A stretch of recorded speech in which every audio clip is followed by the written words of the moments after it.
Halo, Assalamualaikum. Nah, untuk video kali ini kita akan bahas tentang natura dan atau kenikmatan. Nah, apa itu natura dan atau kenikmatan? Apa saja contohnya? Dan kenapa ini harus dibahas? Karena kita akan menyesuaikan dengan ketentuan Undang-Undang HPP Nomor 7 Tahun 2021. Nah, kita simak penjelasan berikutnya. Oke, selanjutnya kita pahami dulu aturan terbaru tentang natura dan kenikmatan pada Undang-Undang HPP. Nah, kita lihat dulu ya, undang-undang sebelumnya itu natura dan kenikmatan itu diatur seperti apa. Kita lihat, ini ada kaitannya dengan objek pajak.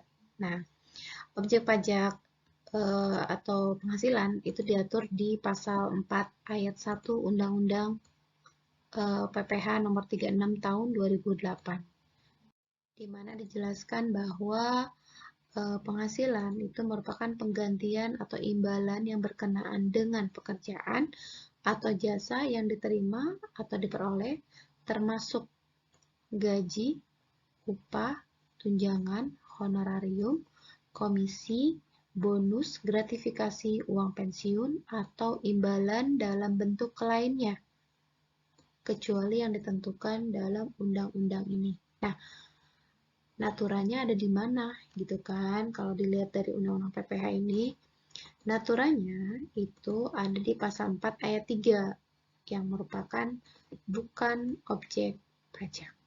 Nah, kita lihat bagaimana di Undang-Undang HPP gitu kan, Undang-Undang HPP nomor 7 tahun 2021 ini. Nah, ini ada perubahan ya. Perubahannya ada di sini. Nah, ini sama apa namanya? Isinya, cuman ada penambahan di sini. Imbalan dalam bentuk lainnya termasuk natura dan atau kenikmatan.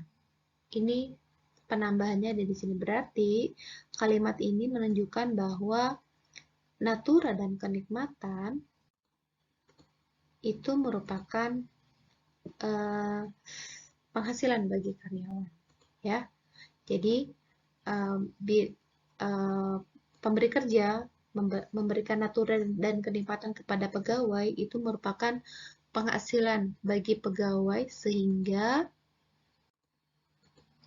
ini merupakan objek pajak PPH pasal 21 ya. Dan ini dimulai di awal tahun 2022. Nah, kemudian selain objek pajak PPH pasal 21 ya bagi karyawan, ini bagi perusahaan natura ini dapat dibiayakan. Awalnya itu tidak dapat dibiayakan, ada di pasal 9 Undang-Undang PPH. Nah, kemudian di Undang-Undang HPP itu dihapus.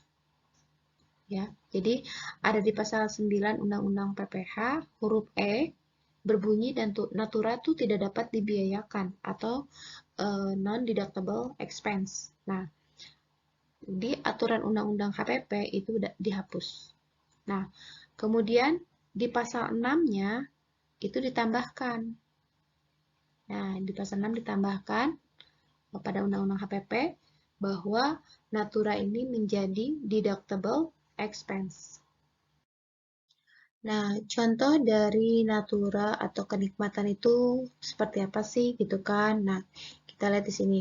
Imbalan dalam bentuk natura ya, itu adalah imbalan dalam bentuk barang selain uang.